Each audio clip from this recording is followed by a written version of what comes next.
We do a little bit of inverse trigonometry. Inverse trigonometry, and for that we once again draw the triangle. Okay, so x here, y here, x square plus y square under the root. This is hypotenuse, this is perpendicular, this is base. Yes, so in this case we're given a function.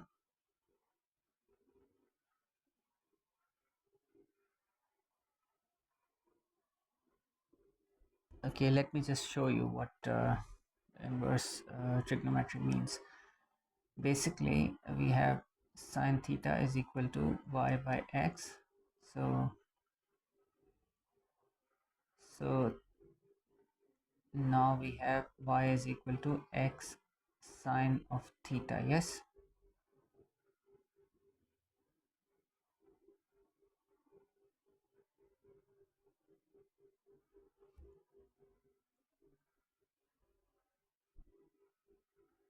we can either have it this way, or we can go a little further for our benefit, which says ignoring this, theta is equal to sine inverse 1 of y by x.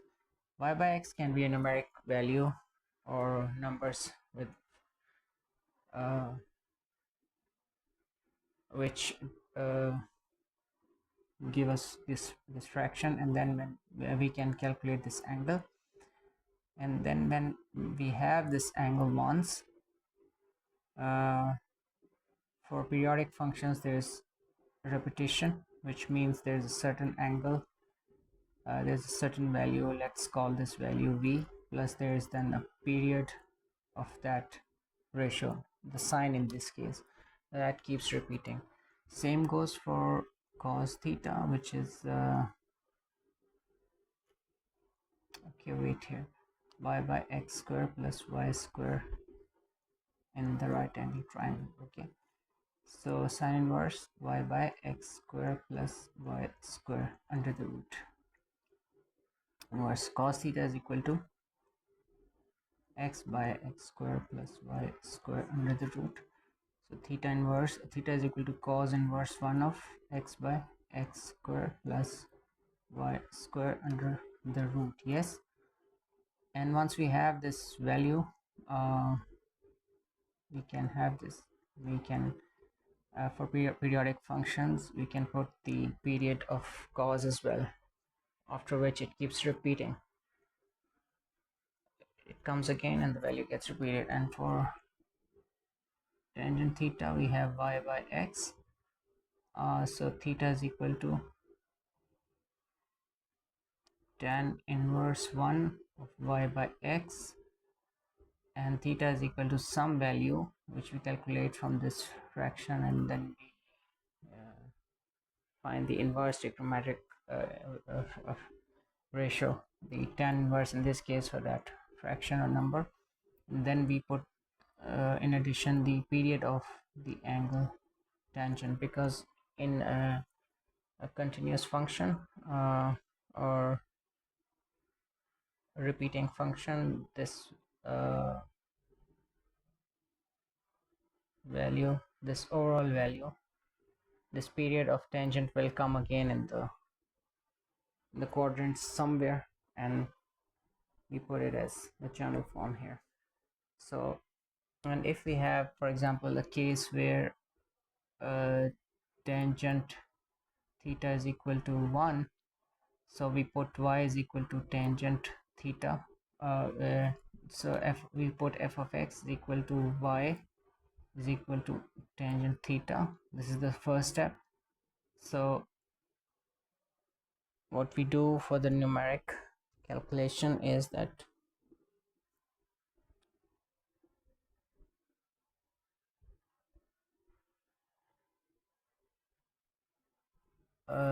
okay, wait, tangent x, yes, tangent x is equal to 1, this is the case. Yes, so we define a function which is equal to y, which is equal to tangent of x. Okay, and so y is equal to tangent of x and x is equal to tangent inverse of y. So in the triangle, graphically or in a numeric problem, if we have this y, we can find the tangent inverse of this value, and will give us x, and that will be an angle. That angle will be coming with its period as well. Okay, so in this case, y is what? See, y is equal to tan of x, and tan of x is 1, so x is equal to tan inverse 1 1. So for 1, the inverse of tangent gives us 45, and for repetition, the periodic repetition, we will have this period of tangent repeated. Okay, so plus period of tangent repeated. Okay, and this we will put just like this here, just like that, and this is the main result we have basically. So angle in this case is 45 degrees plus the period, 45 degrees, yes. And we can go about doing the same with let's say cotangent, which can be the next case. We will see what happens.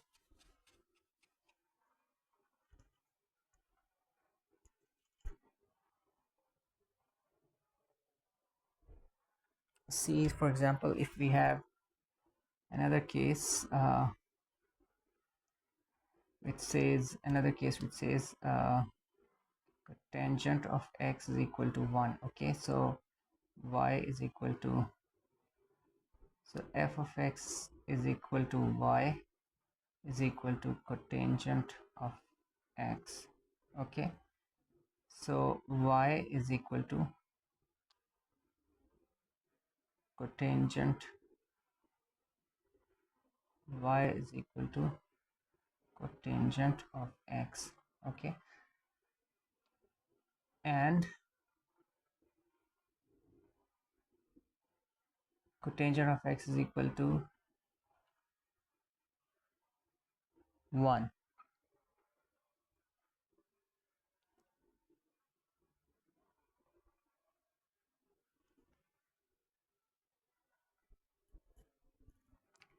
Okay, so y is equal to 1 by tangent of x, and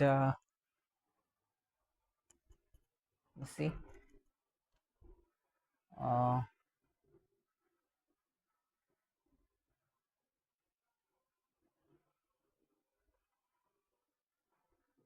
y is equal to f of x is equal to y is equal to cotangent of x, which is equal to 1.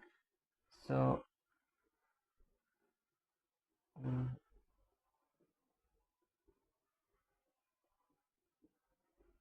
1 by tangent y is equal yeah, 1 by tangent of y is equal to y, x is equal to y, and then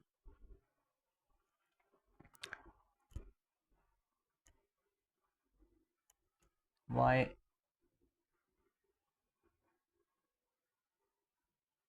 okay, y, simply y tangent x is equal to 1. You see, so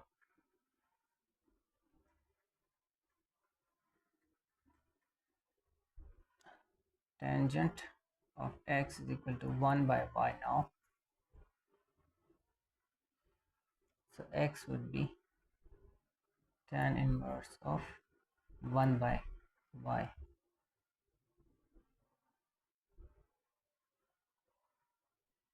So once again, x would be equal to tan inverse 1 of 1 by 1. X would be tan inverse 1 of 1. So when we solve this, we reach a point where x plus the period of cotangent, x is equal to once again 45 plus period of cotangent. So the theta x is 45 degrees in this case as well.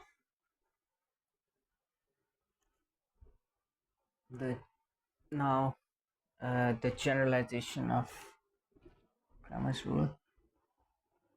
Cramer's rule and the generalization. Now, for example, if we have a system which says A1,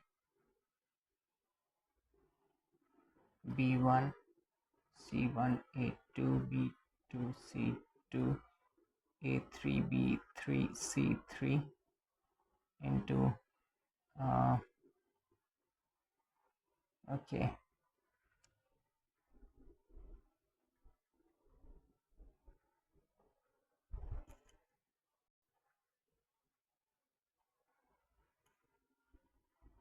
into x, y, z is equal to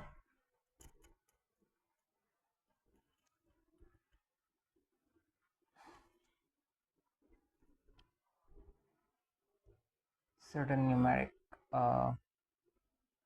values. Let's say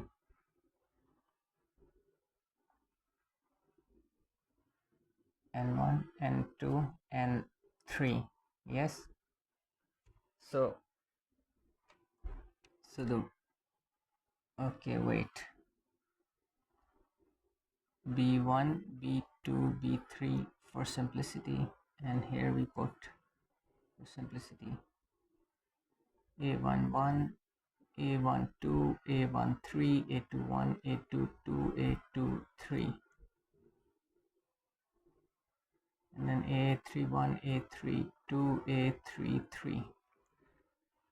A11 means first row and first column, so the first node of the matrix. So this matrix A times the unknown matrix is equal to B, which means A inverse X is equal to A inverse B.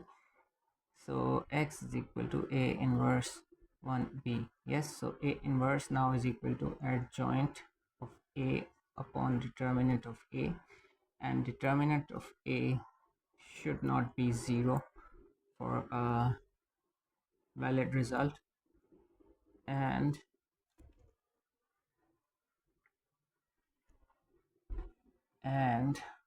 how we find the determinant of A is we put A11, A12, A13, A21, A22, A23, A31, A32, A33, and we find the determinant.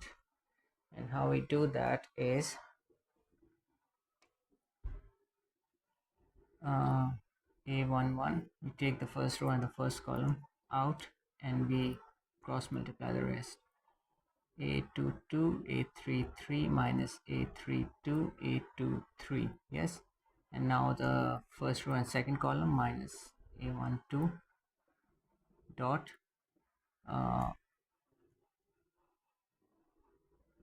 what do we have? A21, A33 minus A31, A23.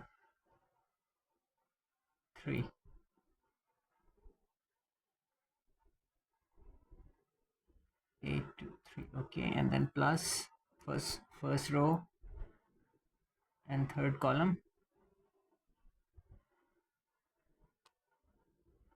first row and third column out now, plus A13, cross multiply A21 with A32 minus A31, A22. Okay, so this is what gives us the determinant, and we also have to find 3 more determinants. And what we do is we develop this, we call it um, D1, where B11, B21, and B31 replaces this uh, matrix A12, A, the matrix A12, A22, A32, and remaining part A13, A23, A33. Okay, we take the determinant and call it D1, and we approximate. Then the x is D1 by D, which is D1 by A. Yes, and A we estimated here, or just D1 by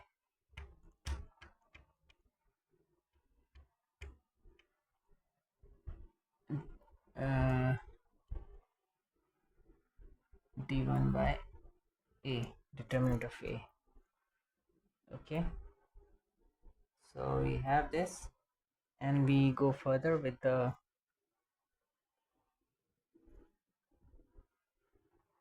next variables unknown.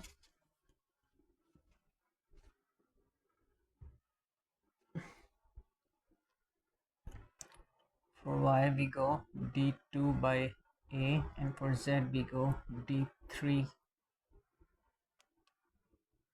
by A. Okay,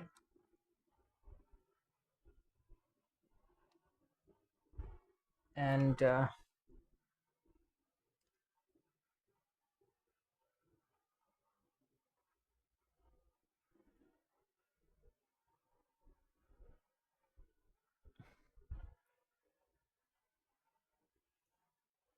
D2 would be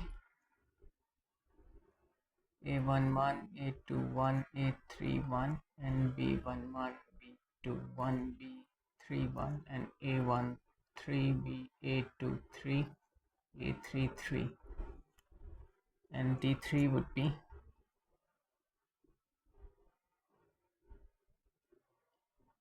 A11, A21, A31, A12, A22, A32, and here B11, B21, B31. This is how you find D3. Okay, so as stated, y would be D2 by A, and okay, z would be D3 by A. A we have already generalized here and estimated